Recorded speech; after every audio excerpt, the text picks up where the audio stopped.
Indiana Jones, It's a podcast about Indiana Jones. Every movie, 1 minute at a time. Indiana Jones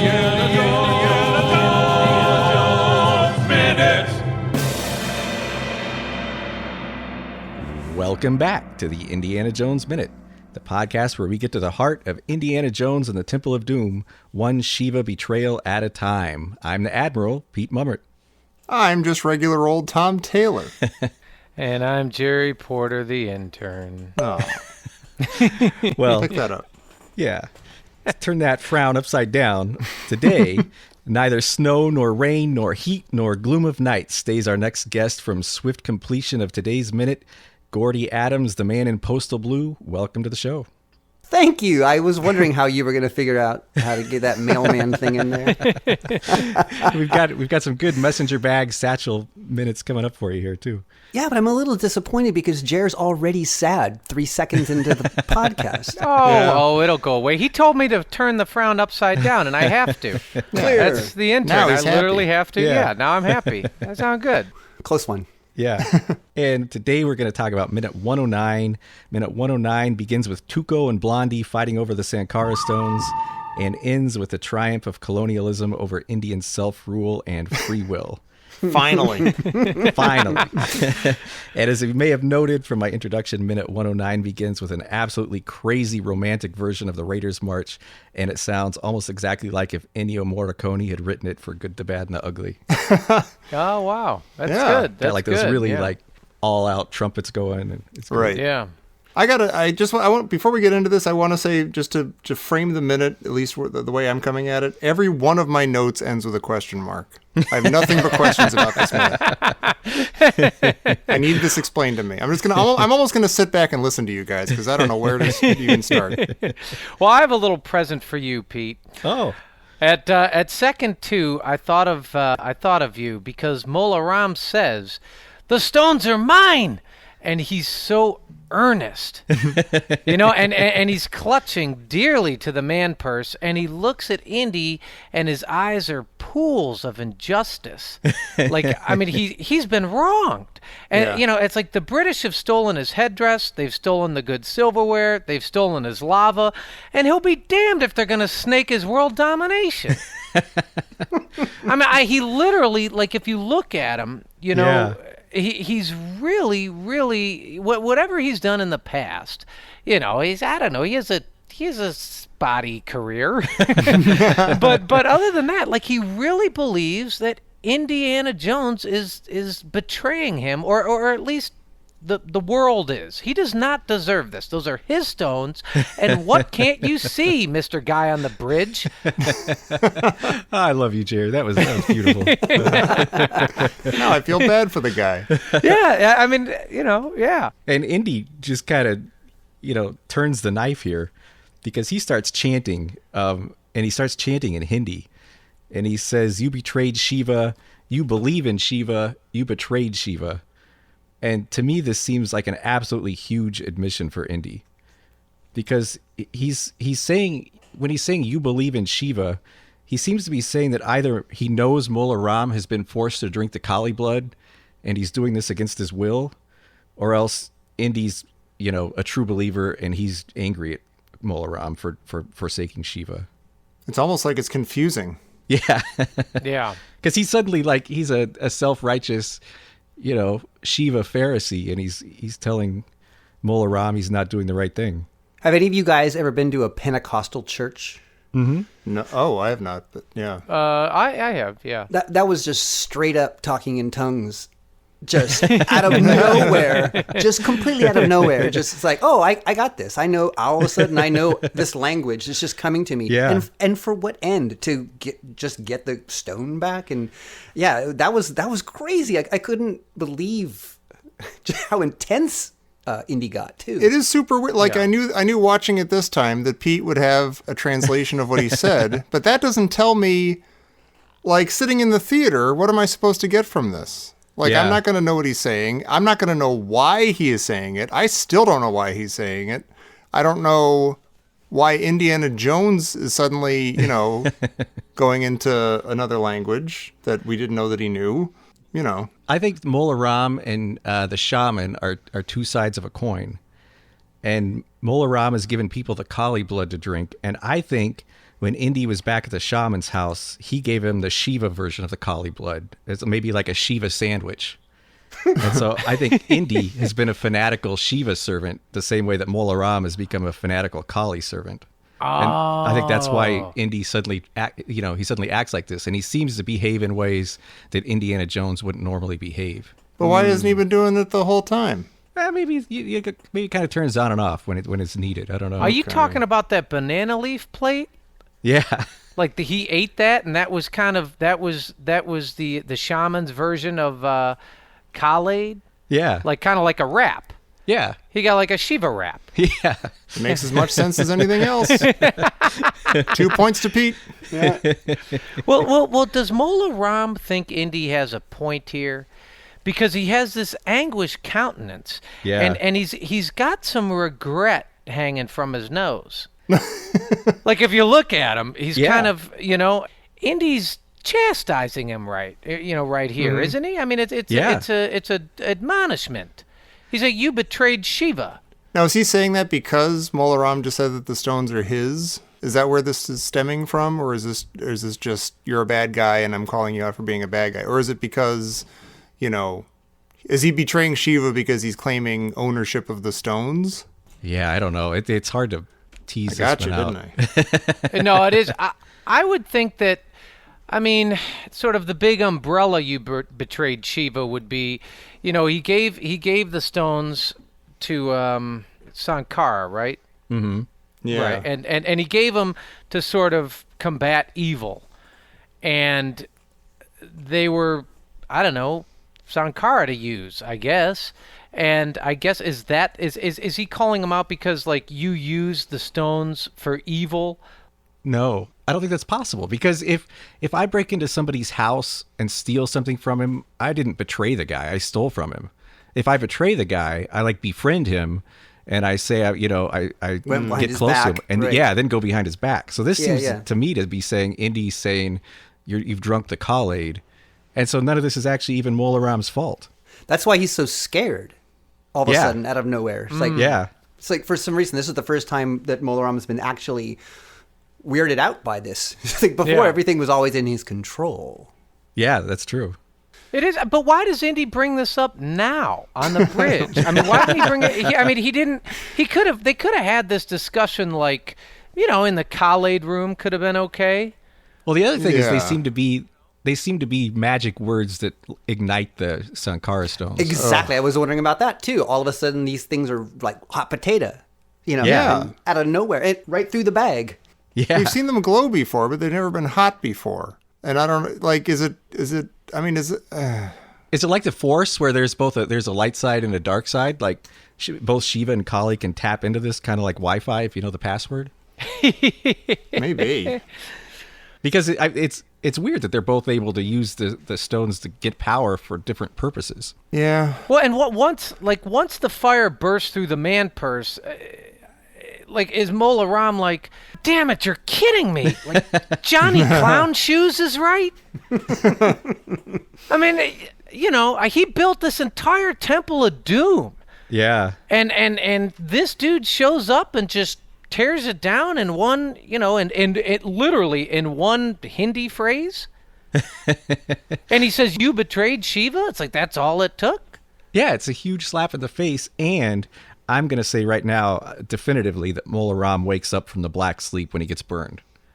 Because if you watch carefully, if you watch the expression on his face, it suddenly turns very even more regretful and very almost penitent. And he just has this look of absolute horror on his face.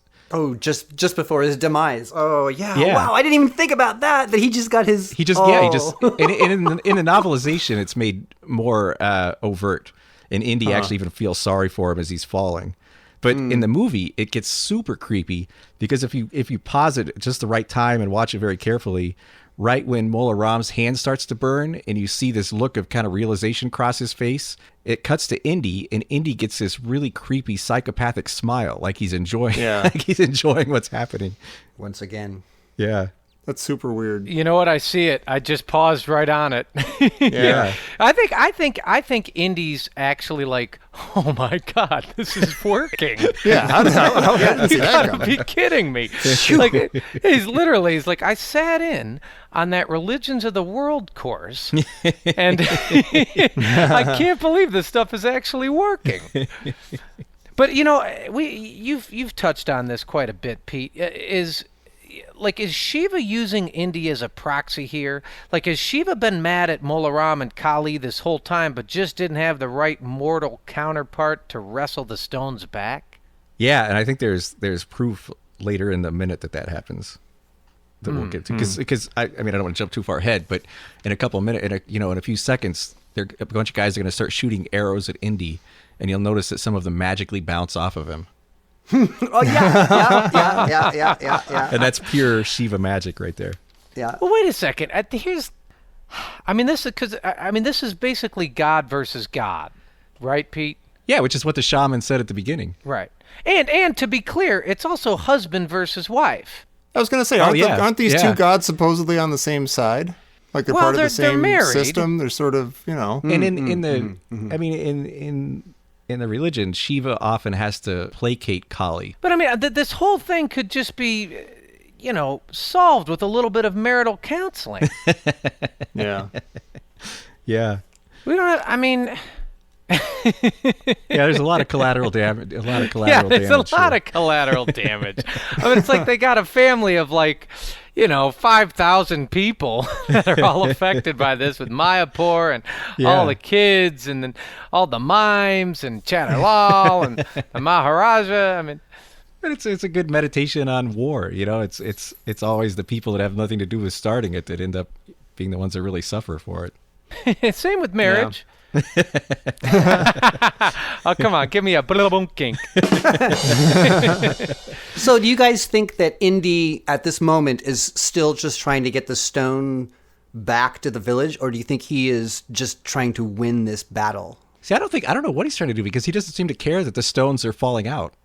Yeah. He just wants his bag. That's his bag. It's his lucky bag. A little Filson bag or something. Well, I gotta say, it doesn't look like his bag because it's got this fakey, flammable piece in front that it's never had before.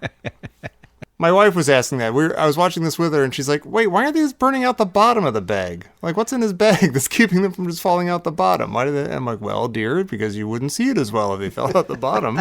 Well, maybe this is all part of the magic show. Maybe this is all still... Mola Ram put this thing on his bag so he would think that he was doing magic. Or it's for the guys on the other side of the cliff. The bowmen who are watching all the... Oh, look at him go. Oh, my God. You know what's weird? Check this out.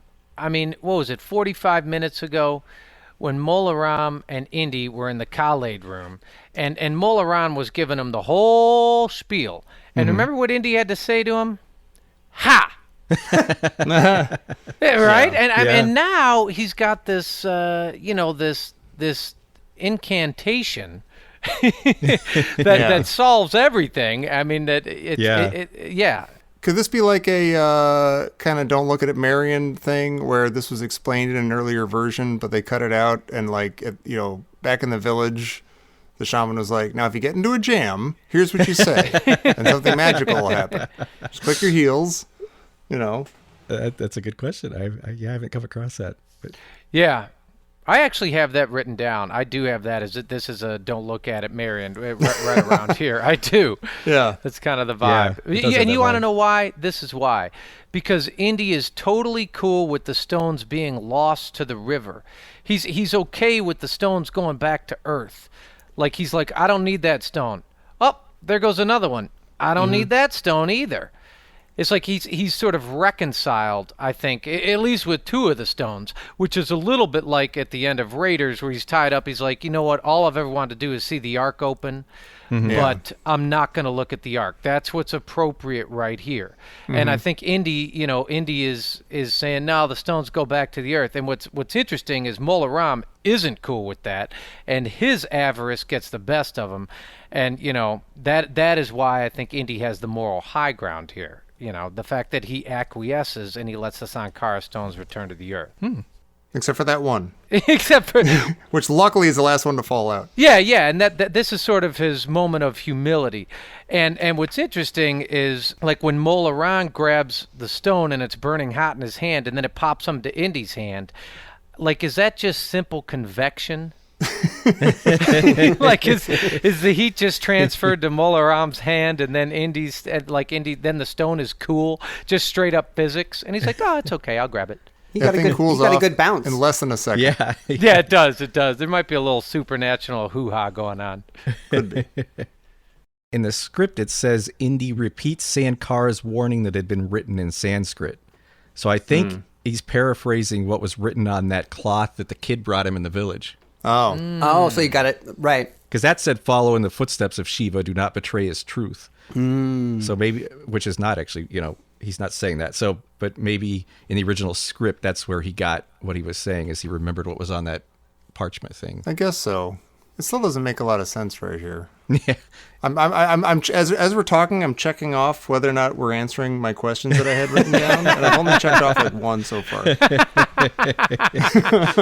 going to leave this minute very frustrated, I think, and I'm just going to make a deal. That's fair. That's totally fair. That would at least give some meaning to that little parchment that we thought was just a completely wasted. Yeah, that would have been nice Yeah. Yeah. to tie that up a little bit. That would be sort of that, take back one kadam. Yeah. It would have been that yeah. moment where Yeah. they're digging in the wrong place, but in this place it's like their morality is in the wrong place. Yeah. So I took Russian back in junior high for 3 years and haven't spoken it since. But every once in a while, if I see a Russian word, I can actually pronounce it, but I don't know what it means a lot of the time. And when I hear Russian, or I'll just be walking around and a Russian word will come into my head and it's like, wow, where did that come from? So it's stored way in the back somewhere. So maybe he's just got Hindi stored in the back from junior high classes or something. Who knows? yeah, that week he was like a substitute, like the B210 class of religions of the world. Or maybe he's got it. You know how he'd written hi, or Mola Ram had written hi on his arm. Maybe Indy has this written on his arm somewhere, and he's just reading it off. Oh, sure. Oh, like the quarterback. So they're on their with the plays. Yeah, there you go. Cheat sheet, right? And then when Mola Ram falls, he hits his heads. Yeah. I'm nudging you, Tommy. Get it? Yes. He gets a bonk. I do. Wait, Double does he? bonk. No, he hits his heads. Like he hits Yeah? his head, and then he literally And then he totally hits his head. Yeah. Like it's crystal clear. That's a good fall. Yes. I like that fall a lot. Yeah, I made a note about the fall. Yeah. And it's Yeah. enjoyable. I'm happy that at least he's probably knocked out before he gets eaten by the alligator, so he doesn't. Yeah. He's not going to suffer as much. There's what we were saying a couple minutes ago, like how, it's a good effect that they just have alligators chomping on clothes and you hear screams and stuff. But there's like one meaty chunk in there that's like almost human head like that gets ripped off by an alligator. Like, Yeah. oh, okay, geez, Yeah. that was close. I think he suffers because there's clearly a Wilhelm scream at second Yeah. 40. It's our third one. Oh, I of was the wondering movie. about Yeah. that. Is that Yeah. actually a Yeah. Wilhelm? Yeah, Is it? It's kind of quiet. yeah, it's an actual one. A subtle Yeah. Wilhelm. So we had Yeah. two in Shanghai, and then this one wraps it up. And we did our Wilhelm Willie ratio, and if you're a Wilhelm fan, you lost. Yeah. Our Sorry, Wilhelm everybody. Willie ratio of screams. Willy to Willy. Yeah. Jerry, as I was watching this with Jody, she pointed out that the alligator makes an iceberg lettuce crunching sound as it chomps. Like there's that shot of the big open jaws, then you hear the how. I remember at the time watching this in the theater and thinking that was the first time that I saw a somebody falling off a cliff where I went, whoa, that looks probably what it's really like. You know, it's a tumble, bam, ba boom, ba bam, ba bam, all the way down until and then the alligators at the end. Holy smokes! Yeah, that's a rough And a way safe to go. lands on them. And then the alligators. I think this totally harkens back to some of the tropes of the serials too. Is like a really good dispatch for a villain was either quicksand or alligator roll. Oh, yeah. If you watch those old jungle pics all the time, somebody got eaten by alligators at some point, and it was just so traumatic. And exactly the same, where they just threw some cloth and some steak in the river and just go, and they just went crazy. Yeah. Well, do the crocodiles know they just got something special? I mean, they seem to relish the meal, and it's like, is evil a delicious spice? It could be. Yeah, this is like a Wagyu filet mignon right there that they're getting right now. Yeah. Yeah. I mean, if the disappointed monkey brains are extra tasty, then you would think like an evil cult leader would be just divine. Yeah, it's their their version. Tommy, I suppose you're going to say, "Hey guys, did you see that Indy is trying to save Mola Ram here?" He's trying to we a reach little out bitter, and grab Jerry? him and hold him up. No, he's going to loan him $5,000 and help him get back on his feet. Maybe start like a storefront Temple of Doom or A something. new Temple of Doom, yeah. Yeah. For those who are not on the Listeners Crusade on Facebook, it was a ridiculously overwhelming vote for the fact that Indiana Jones is trying to save Pat Roach in his last disgusting moments, getting eaten by the stone crusher. Facebook. What's interesting is that second 39, Indy does look a bit anguished and sad. It's kind of interesting. Like, he does have his sociopathic or psychotic, smile at 30. He's thrilled that this whole thing is working. But then if you go to second 39, he feels a little bit like, oh, that's kind of too bad. That's 2 Sankara stones fell in the water. That's kind of too bad, is what that is. I don't think that has anything to do with Mola Ram. That would have been amazing display at Marshall. Yeah. Yeah. Hey, we should ask Gordie, if you're a mail carrier. If anybody tried to steal your bag, would they be able to yank on it? Like these two guys are yanking on Indy's bag without anything snapping or giving way or anything? I never even thought about till this exact second. So That's a strong bag. I will say this, though. It's been 106, 107 degrees in St. Helena recently, and so it feels like my bag is on fire, but Wow. it's not usually that. It's somebody else's, whatever. You don't want to get me started talking about what people buy and all that. But yes, my bag, I would protect my bag with my life for sure. Yeah. Excellent. Yeah. Maybe a little Gorilla Tape to help it once in a while when the seams burst. Yeah. Modern guy. Well, it is interesting because Indy doesn't do much to stop the stones falling out. Right. Yeah. Well, that's what I said. He's okay. This is his moment of humility, and he invokes Shiva, and he lets the stones go back to the earth. Two of them. I've seen this a million times, and I've been watching it along with you guys. Have you been recording? But was he told to bring back 1, 3? How many was he told to bring back?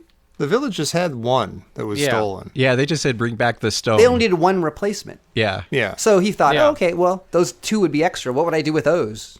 Oh, I have a great question. What if he brought back one of the other ones that didn't have the 3 lines on it, so they knew it wasn't he needed theirs? the 3 Would it liner. still have Yeah. like a positive effect on the village? Well, I have a question. Like, if there are 5 stones, where are all the stones at home? Like, if you assume, let's say there's a little bit of Shiva Rumpus magic working this out here. Like, you're like, okay, so the 1 stone belongs back at Mayapur. The other 2 belong, I guess, in the river, like wherever they go, wherever the water takes them. Mm-hmm. And then there's 2 still left in the catacombs of the mine. Right. Mm-hmm. So does that mean all stones are where they should be? You say the 1 stone belongs in the Mayapur village. I don't even know if that's. No, it does. Yeah, it does. I think we learned that it doesn't. Yeah. Yeah. Maybe the alligators have an altar somewhere. Hey, we got our stones that. back. Yeah. Well, I mean, are we really going to say that the stone doesn't belong in the Mayapur village? I mean, it's fine there. I don't know if that's like it's where it's meant to be. I don't That's know. what I mean, Ram says. He says the British stole it, and it sounds like Oh. they gave it. Maybe they gave it to the Mayapur village. Yeah, but that's the whole crux of the movie. I mean, with that whole slave kid thing. Yeah. But I'm not convinced it belongs in Mayapur any more than it belongs to Mola Ram. but we're supposed to feel happy. I'm going to make a bold statement, you guys. Okay. We flirted around this a little bit, but I'm going to say that this movie doesn't hold up to this kind of scrutiny. Right? Like, there are a lot of holes and a lot of shortcuts and a lot of things that just do not add up.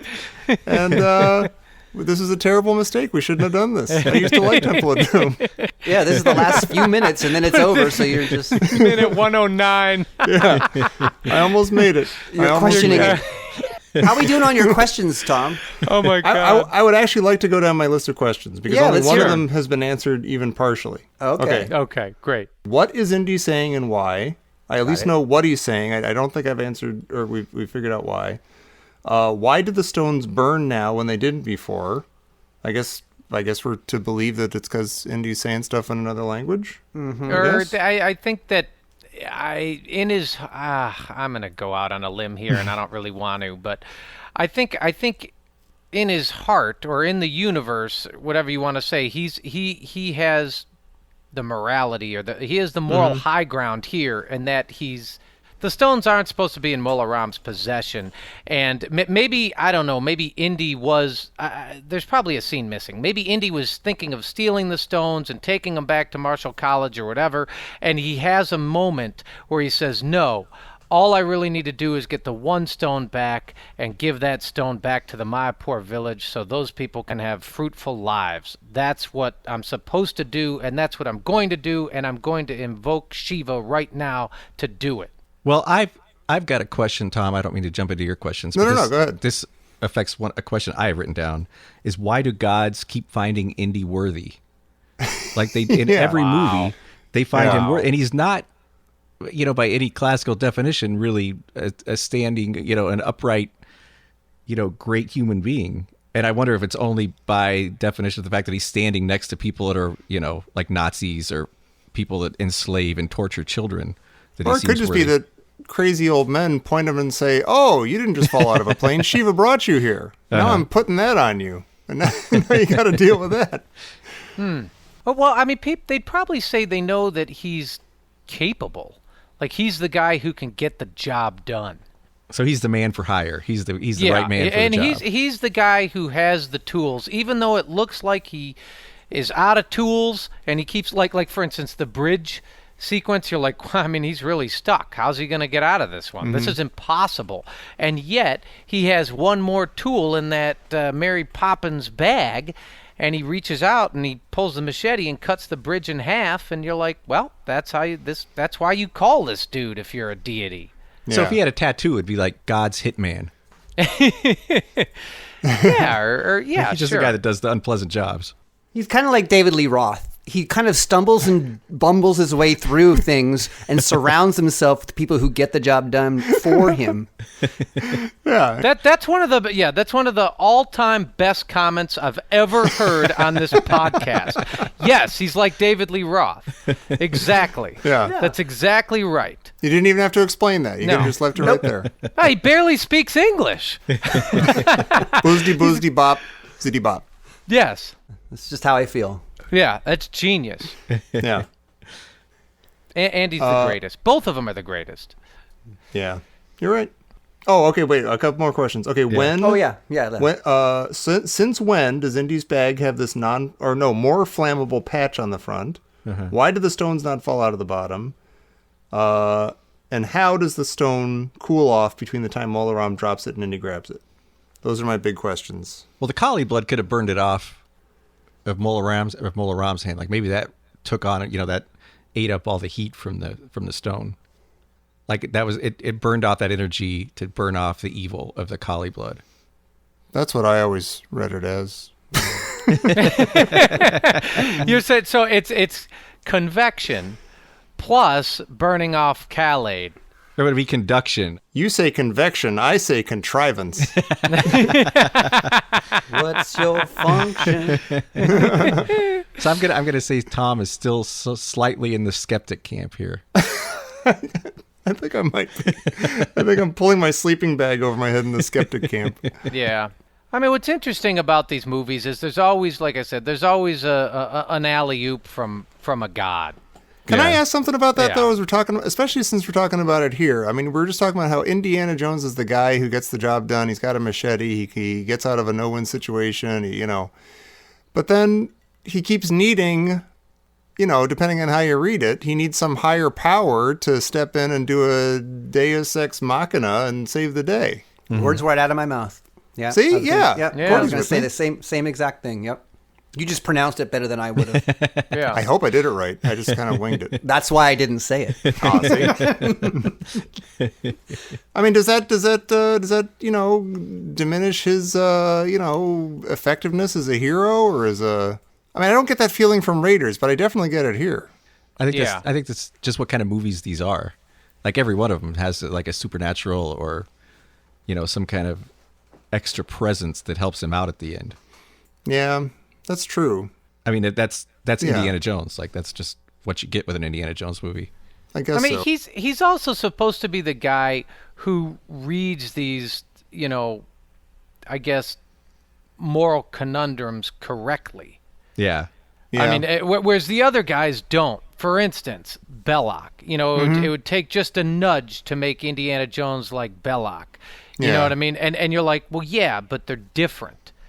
yeah. You probably could, if you're God, you probably could call up Belloc and be like, hey, listen, I got I got a job for you. But You're a you're capable fellow. yeah, you're a capable fellow and you got enough loot. So, you could call Belloc and he'd get the job done. And he'd be organized, too. I mean, it'd all be on spreadsheets and everything. Yeah. But that's not the guy you call if you're God. Right. Yeah. And I guess at the end of the movies, he's always, quote, making the right, I don't know, sort of cosmos moral decision. Yeah.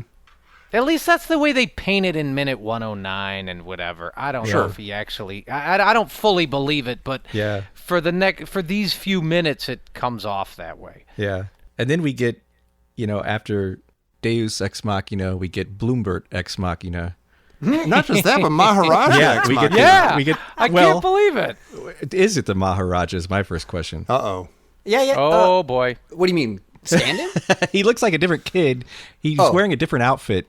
And to be the Maharaja, so think about this for a minute. Like we were wondering how Ebola Ram got to the other side of this gorge so fast, but the Maharaja left Indy right about the time that they started their mine run down the tunnel, and they went straight downhill at breakneck speed, all the way down. They got to the bottom of the mine as fast as you could. They run outside. They run up onto the bridge, and that was 10 minutes ago. So. Yeah. My question is, how could the Maharaja actually have gotten help, made it all the way over to the other side of the river, and shown up right now? He knows that palace like the back of his hand.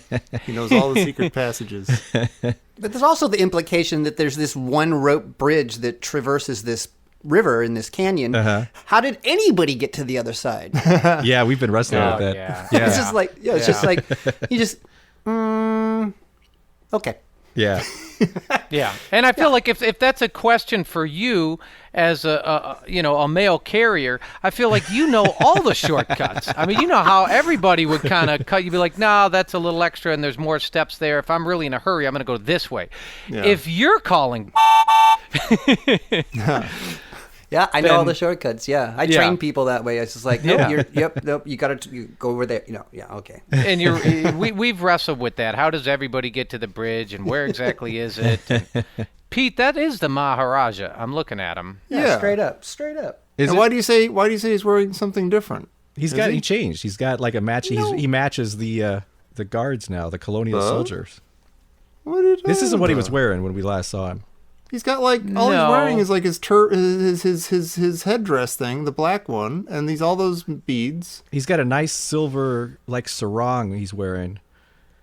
I don't think this is what he was wearing when we saw him. I mean, maybe You it just could looked be different in sarong. the dark. Nothing's so wrong with that. I don't know. He is wearing something a little different. It's true, but he's definitely the Maharaja. I mean, out of all the, I mean, listen, they've confused us before with all the, what they did with Chatter Lal and his costume changes, and they take the glasses off, and he's not wearing the suit. I think even though you can't see this dude perfectly, you're like, oh well, he's the only guy who's got who that else would type it of be? hat. Yeah. Well, see, I think they killed the Maharaja, and this is an imposter. Like, because everybody that would have recognized the Maharaja is now dead. So now Thank you for saying that, Gordie. This is Blumburtt's chance to take over this is his palace coup. That's one of the first things you learn on this podcast. Don't ever ask Pete, who else could it be? Yeah. What's another way to read the situation? What's that in your hat? So Blumburtt shows up, and then Willie says, "It's about time." Oh, God. I badly want Blumburtt to be holding Chatter Lal by the collar and just he's like kicking his feet and Yeah. Yeah. because it's official now. We never see Chatter Lal again, do we? No, we don't. I was holding out hope that yeah. maybe he would appear at some point. Yeah. right. But I guess not. Yeah. And what about that framing of Bloomberg? Yep, it's me. Yeah. I'm Yeah. here. Yeah. Remember how earlier you didn't like us meddling in your little Indian affairs, and here we are now. Yeah, I like this for meddling. it's like a different kind of mustache twirling. Yeah. Just kick Molaram out. That's George. Is that a Clockwork Orange reference you just made? That is. Yeah. Thank you. Thank you, Gordie. There you go. Why aren't you on the show more often? Oh, I guess wow. my Clockwork Orange references. Spielberg really does double down on the colonialism thing here, though. Yeah. Yeah. And in 1984, nobody minded. Like, everyone was like, hey, this is how it works. Yeah. Hooray. This is how it works. Yeah. I've seen this happen before. Yeah. It's called CNN. Yeah. Other than grilling barbecue backyard chicken, do guys in khaki shorts ever save the day? Well, mine aren't khaki, but I save the day in shorts every day. Yeah, well, there you yes, and I get it. That's so this doesn't apply to you. That's fine. Sorry, I sorry. stopped. I stopped wearing shorts a long time ago, and it's because I Really? looked exactly like these guys. Wait, are they wearing shorts? Yeah. Yeah, So- Yeah, Oh, yeah, they yeah, are. for They sure. got like, Yeah. oh, you're Yeah. right. It's Yeah, kind of like the a desert warfare thing. Yes, it's like a Gunga Din meets the Boy Yeah, Scouts. absolutely. Yeah, right. You're Kipling. Actually, only some of them are. Some of them have pants tucked all the way into their boots. God, that's got to be hot. Well, that's really. what. Yeah, as a happy shorts wearer, I think these guys have it right. Like, this is a hot climate. Yeah. Do you wait? You don't wear shorts, Pete. I wear shorts almost every day, Jer. You used to never wear shorts. I know. I've seen the light. Why would you not wear shorts if the weather calls for it? What's the matter with everybody? That's why they're shorts. I don't know. I don't wear shorts. So a little bit about their outfits. All the guys were wearing those pointy helmets, right? With the wrapping around it. Do you know why helmets are pointed? No. No. Because I just got back from a trip in England. I literally had just come out of the Pitt Museum at Oxford. And so I just saw shrunken heads. I just saw mummified things. It was just like all this crazy stuff. When I was in England, they have a lot of history when you do walking tours of all these castles and armor and everything. And the whole idea with the pointed helmets were for glancing blows, because originally flat helmets like the Crusades, if you got whammed on the head, you're done. Oh, wow. So they started making helmets pointed so that when you got whammed on the head, it glanced away, and then you could survive another 2.5 minutes or something. Wow. That makes sense. Another Yeah. 2.5 minutes. Yeah. Yeah, so when I saw those helmets, I was just like, ah ha ha. I never saw that before watching Indiana Jones. Yeah, that's good. Yeah. And they have very nice powder blue accents on them as well. Yeah. Yeah. It took a while to wrap them. Yeah. And the Maharaja, his new outfit kind of matches these. Yeah. Yeah. I had a question about this. Why are the archers still firing? Like, Mola Ram Yeah, is he's dead. gone. Why? Yeah, I Yeah. expect the archers to go. Run "You away! killed her." Run away! Yeah. I was thinking, wait, but you owe me one joke. You killed her. You killed her. All hail Indy. Yeah. We Yeah. don't know that he didn't dissolve when he hit the water. There is a lot in this minute. Yeah, we could. I mean, we could yeah, spend there's another hour on this. minute. this minute's got, and it makes sense. This minute, a lot of things come together and then also unravel. Yeah. Yeah. So, Well, anybody have anything else for minute 109? oh yes, wait a minute. Hey, Oh. This just in from Professor Christy Porter. Is the British Deus Ex Machina damaging to our hero's status? Wait a minute. Are you dead serious? I'm dead serious. I'm dead serious. You and I and my sister used to hang out. Yeah, that's totally true. We used to hang out. These things are. We should do a they podcast don't- together. They don't happen by accident. That's incredible. Yeah, no, that's literally that's what just came over the wire. And she says, he didn't fully get himself out of this one, meaning he needed some help. And he need literally the Blumburtt arrives, and if he didn't arrive, then what? What would Yeah, you happen know what? if he hadn't arrived? All through Raiders, we were talking about that cockamamie theory that Indy was completely inconsequential to Raiders, that it would have ended up the same way if he hadn't been in the movie or whatever. But that's really true of this movie. Like, no, we I don't keep saying, agree. like, he kind of, like, stumbled into this thing and just kind of walks through it and kind of, like, oh, I guess I'll pick up these stones, and, oh, there's some kids I should free, I suppose, and... But he did free the kids. Like he did. Like the kids would not be free if Indy hadn't shown up. That's true-ish. Yeah, but nobody. I mean, the kids. That's just that was just kind of collateral bonus. Yeah, that was a Well, I'm bonus talking about the anyway. stone. Yeah. Well, they would still be firmly ensconced in Mola Ram's man cave if Well, wait. Indy hadn't. So shown wait up, one too. second. Let's indulge this for 1 second. Look, if Indy doesn't show up, then you still have Blumburtt eating dinner at at Pankot Palace. So do Yeah. they still pull out snakes and monkey brains and beetles and all that? So do they just have that? Blumburtt goes, I'm just looking around, checking to make sure everything's up to code, making sure the fire escapes are, free and clear, and then he leaves? Yes. Is that what happens if Indy doesn't show up? Yeah, I think so. Maybe. Okay. Yeah. Yeah. And because remember, we also had that little deleted thing where the Maharajas said he was going to go find Blumburtt and get help.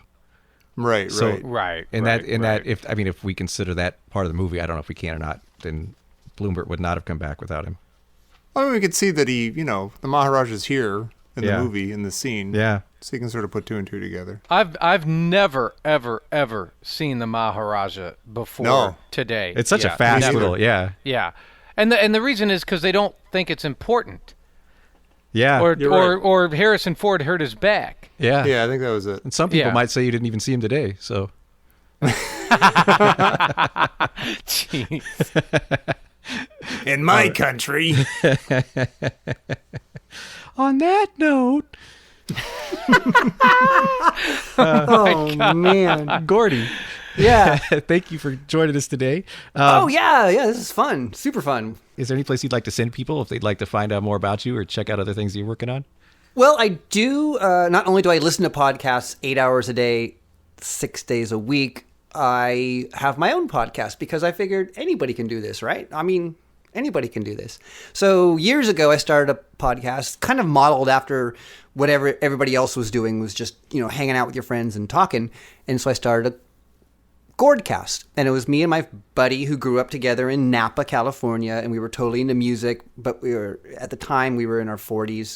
And we just talk a lot about music and what it meant to us, but also like TV specials and Star Wars and Indiana Jones.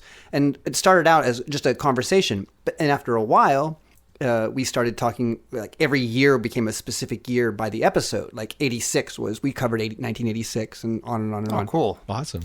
And then our most recent incarnation is our iTunes libraries on shuffle. We got like 20,000 songs in each one. We just hit shuffle, and whatever comes up, we talk about it and just freeform it. And I started actually this new thing that I'm trying to maybe get off the ground, and I'll stop talking, is on Instagram. I think it's Gordo Mailman. I'm trying to take pictures of parts of my route, interesting things that happen on my route, like a frog ball that's in the weeds, or a cat that greets me every day, or flowers. but it always has my truck in the distance somewhere. So it's, I'm starting this little Instagram movement, which I'm late to the party on, but whatever. Oh, they're cool. I liked your frog ball. That was Oh cool. yeah, okay. So Yeah. yeah. So yeah, check out Gordie's frog ball and his podcast. And Tom, if people want to check out our frog ball, what do you recommend? I do not recommend that you check out our frog ball. Oh, I had no idea it was going to go in that direction. Do yourself a favor. Stay away from our frog ball. Yeah, Mola Ram hit his frog Yeah. ball on the way down. You saw what happened to Mola Ram's frog ball. You don't need that in your memory or your life. So, but you should come visit us at Indiana Jones Minute and the Listener's Crusade on Facebook. That's our group there where we chat with you and all your best friends. And we keep the Indiana Jones conversation going all the livelong day while you're trying to work. It's a lot of fun. Yeah. So come see us over there. Come check us out. And this episode has gone probably most of your live long day. I think this might be our longest episode ever. So Sorry. Yeah. thanks for hanging in there. No, this was a dense minute. It makes sense. We Yeah. needed to literally slash through these things. And about half of my questions have been answered after all that. Yeah, That's yeah. pretty good, actually. I'm going to say that's good. It's actually not I'm going bad. to say this movie is a complete success based on that. And it will also be a complete success for us if you return tomorrow and listen to minute 110 of the Indiana Jones Minute. The stones are mine. I've practiced that a couple times. I put this little thing on mute and practiced that. That was good. Frog ball!